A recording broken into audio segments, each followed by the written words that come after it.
Okay, so we know that similarity for polygons in general in geometry sets a very high standard.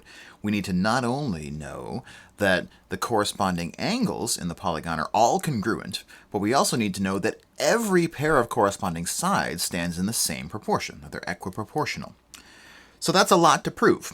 But luckily for us, if our polygons are triangles, if they have only three sides, it turns out there's a lot less to prove because there's a lot more guaranteed relationship between congruent angles and equiproportional sides. We're going to look at 4 different criteria that are sufficient to guarantee that a pair of triangles are similar. The first has us measuring just the angles. So if all the angles in my triangle are congruent to all the angles in another triangle, it turns out that the congruency of those angles is enough to guarantee the equiproportionality of the sides. So in other words, the 3 angles will imply the 3 sides. We call this the AAA criterion, so AAA. AAA is not a congruency criterion for triangles, but it is a similarity condition for triangles. So the quick picture is here I have 2 triangles, ABC and A prime, B prime, C prime. And the angles at A have the same measure, the angles at B and B prime have the same measure, and the angles at C and C prime have the same measure as one another. And the AAA criterion will tell us that those triangles are then guaranteed to be similar in that their sides are also guaranteed to stand in the same proportion. And we'll be able to know that if we take this theorem for granted without even checking a single pair of sides to see what its proportion is. It's still possible that these triangles are actually congruent if the constant of proportionality is equal to 1, but if we're trying to show they're congruent, we would also need to establish that that proportionality constant is 1 separately. And as soon as we do that, we're really establishing a pair of congruent sides, and if I have a pair of congruent sides in one of these AAA criterion triangles, then ASA will be a congruency criterion I can use to show that they're congruent. But unless we know anything about the sides, all we have to know are the angles. And if my angles are congruent in a pair of triangles, then that guarantees those 2 triangles are similar. Well, another great thing about the angles of a triangle is we know that there's a constraint on them. Because after all, the sum of all of the interior angle measures in a triangle has to add up to a fixed number, 180 degrees. And so it's enough, if I'm trying to show that all three angles are congruent in a triangle, it's enough to show that just 2 of them are. So if I call the angles at A and A prime, if I call them alpha, so they have the same measure and that measure is alpha. And if the angles at B and B prime, I call them beta, so they are congruent to one another as well. Then what is the measure of that third angle in each of these triangles? Because each planar triangle has to have a total angle sum of 180 degrees.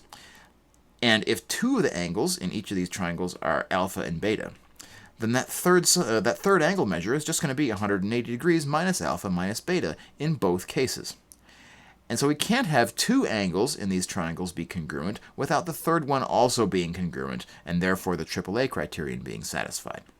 So AAA is in a sense almost too strong of a criterion for similarity. We get all 3 angles being congruent as soon as we have only 2 angles being congruent. And so AA is also a similarity criterion for a pair of triangles.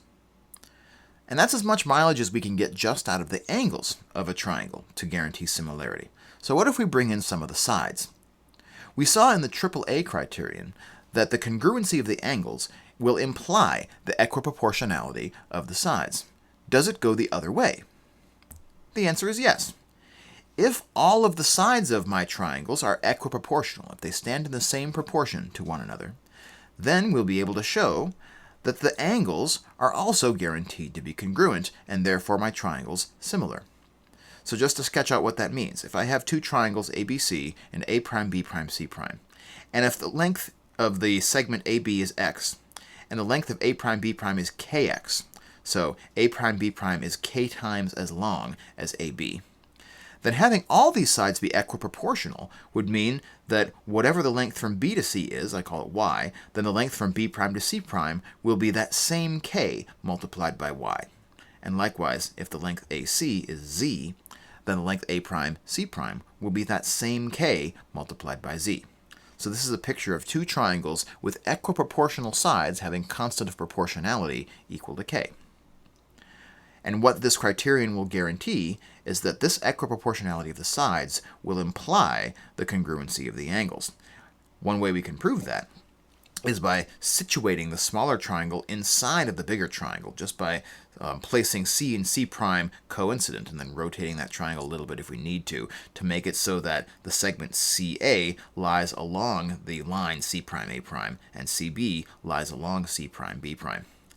If I do that, and if I can justify that this set of triangles gives me a pair of parallel sides, so if I can justify that AB is parallel to A prime B prime, then that parallelism actually gives us all of the wonderful interior angle theorems that are associated with transversals to parallel lines. And that's going to guarantee for us that the angles at A and at A prime and at B and at B prime are congruent one to another. And that's going to satisfy our similarity criterion AAA.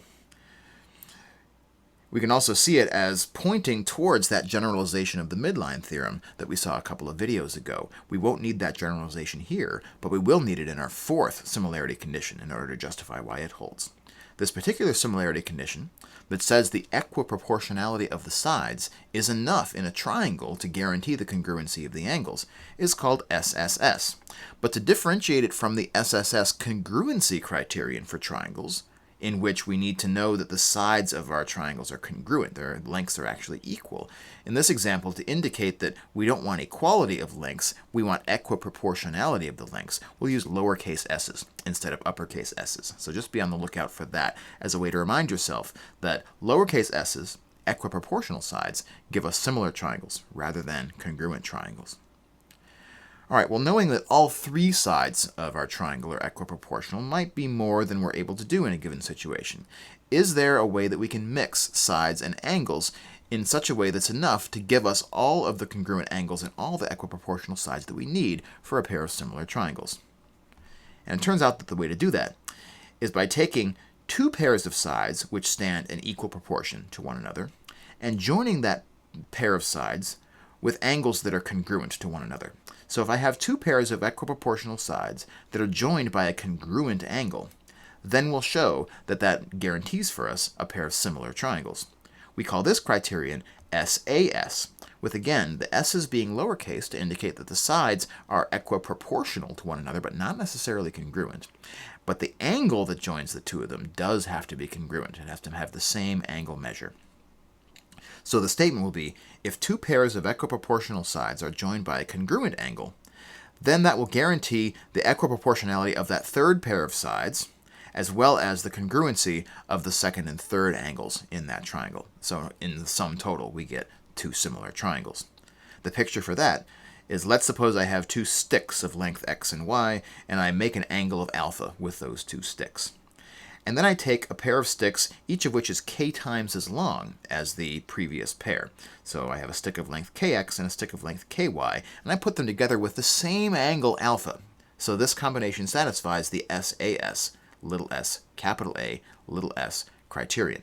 Because the sides stand in the same proportion, that's k, but the angle that's joining those sides is the same, it's congruent in both of these figures. So what is the third side of that triangle going to look like? I'm going to sketch it in here with a dotted line.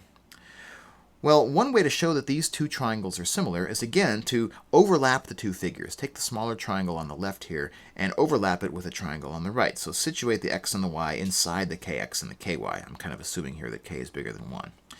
If we can show that the result of that gives us a pair of lines, those third sides of the triangles, which are parallel, then our generalization of the midline theorem that we saw a couple of videos ago will also tell us that all of the relevant sides, the pairs of sides, are equiproportional in this figure, and therefore we have the SSS criterion satisfied, and we have a pair of similar triangles.